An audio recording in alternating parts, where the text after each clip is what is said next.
Curved swords are some of the best weapon types you can use in Elden Ring, and in today's video we are taking a closer look at one of the finest additions from Shadow of the Erdtree DLC, the Falx.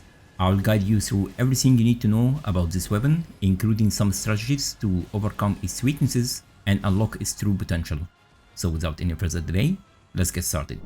The Falx is a curved sword and therefore has one of the best movesets in the entire game. When you two-hand the Falx, you will end up with a duplicate of the weapon in your left hand, similar to fist and claw weapon types. This will give you a free access to the curved sword dual-wield movesets. The jumping attacks and the run attacks are especially great. They are a series of 4 attacks, 2 with each weapon. This is extremely valuable when using a curved sword with a status effect like bleed to immediately trigger blood loss on your target. Thankfully, the Falx comes with innate bleed buildup, however it does not have any arcane scaling. This means we cannot increase its bleed buildup by investing in arcane. The Falx is primarily a dexterity weapon with some strength scaling. Now let's take a closer look at its Ashes 4, Revenger's Blade.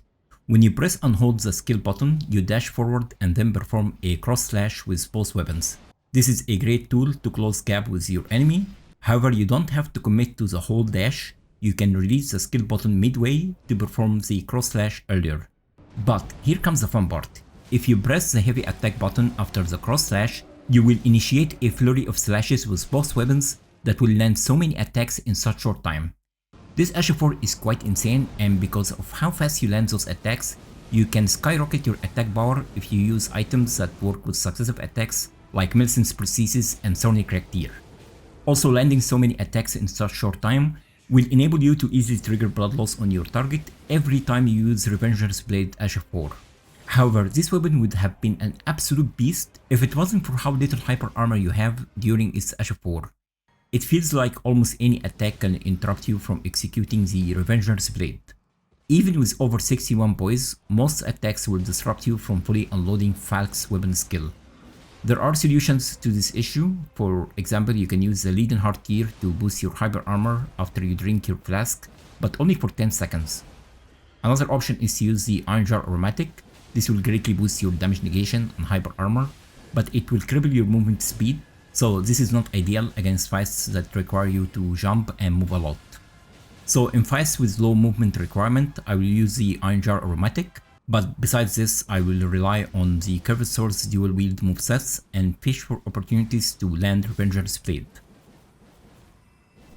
To obtain the Falx, you need to aid Leda to defeat Hornsent. After finishing Castle in Cease, you will progress to the High Road Cross Site of Grace. There you will find both Leda and Hornsent, exhaust their dialogues and get both maps from Hornsent. The next step is to approach Shadowkeep and you will be notified with these 2 messages. If you go back to Leda, she will ask for a suspect, suggest Hornsent. The next trigger is to defeat the Golden Hippopotamus boss fight at the beginning of Shadowkeep, then progress and take the elevator up to unlock Storehouse first floor Site of Grace. After that, climb over the hanging statue to unlock the Storehouse 4th floor Site of Grace. After you complete these steps, go back to Leda and she will tell you she is pursuing Hornsent. Now teleport back to Storehouse 1st floor. Take the elevator down, go past the Red Knight until you reach this location.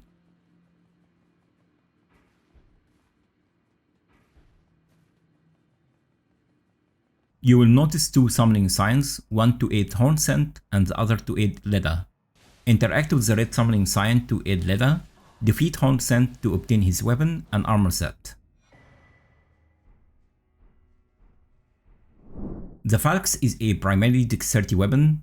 This should give you enough points to invest in other attributes like Face to gain access to Golden Vow to boost both your damage done and damage negation. Alongside, you can use the Blood Boil Aromatic to increase all your physical damage done by 30% and maximum stamina by 20%. If you don't want to gather materials to craft Blood Boil Aromatic, you can use Flame Grant Me Strength instead. I was using the Frenzied Flame seal to cast these incantations, but you can use any other seal and you don't even need to upgrade it. As I mentioned earlier, the Falx weapon skill has such poor hyper armor, but you can use the Iron Jar Aromatic to boost your damage negation and hyper armor for 40 seconds. The effect of the Iron Jar Aromatic stacks with Golden Vows, but does not stack with Blood Boil Aromatic or similar body buffs like Flame Grant Me Strength. I was also using Millennia Great Rune to heal back some of the damage I recently suffered. This has great synergy with the weapon skills with successive attacks like the Falx. For the Talismans, Rotten Wing Sword Insignia and Merchant's Prosthesis will increase your attack power relative to the number of successive attacks you land. Use Shard of Alexander to increase Revenger's Blade damage by 15%. Lord of Blood's Exaltation will boost your attack power by 20% for 20 seconds after you trigger Blood Loss. If you don't have one of these talismans, you can use the Claw Talisman to increase jump attacks damage by 15%. For the Flask of Wondrous Physick, use Thorny Crack Tear to boost your damage relative to the number of successive attacks you land. For the second slot, use the Blood-Sucking Crack Tear to boost your damage done by 20%, although it will drain 1% of your HP per second. However, you can counter some of this negative effect by using the Bestial Vitality incantation, or even better, the Blessing of the Erdtree incantation. For the armor, you want to use the White Mask to increase your attack power by 10% for 20 seconds after you trigger Blood Loss. For the chest piece, you can use the Raptor's Black Feathers to boost jump attack damage by 10%. Or you can use the slightly better version, the Gravebird's Black Quill armor. It increases jump attack damage by 10% as well, but it has better weight, damage negation, and poise than the Raptor's armor. For the rest of the armor, I was using the Bull Goat's gloves and greaves to increase my character's poise and damage negation. I was using the Samurai starter class, but the Prophet starter class is equally good for this build. For the stats, I had 60 vigor. This should be enough to handle the DLC. 20 mind to have enough FP to use Revenger's Blade a couple of times before you have to drink the FP Flask. 20 endurance to have medium roll with our current equipment. Dexterity is your main source of damage. 75 Dexterity and the +5 from Merchant's Prosthesis Talisman will make us reach the soft cap for Dexterity at 80. 25 Face to gain access to Golden Vow and Flame Grant Me Strength to bolster our damage done and damage negation. If you want to take the build beyond 150, I'll start by increasing Dexterity and stop at 94, maybe boost Mind and Endurance by a little bit more for convenience. I will likely also boost Face to 38 to gain access to Black Flame's protection and Blessing of the Erdtree incantations. The Falx is a great and fun curved sword to use, however there are few things I don't necessarily like about this weapon. For example, it is a unique weapon and not a regular one. This means we cannot infuse it with bleed or occult affinity to further boost its bleed buildup and damage.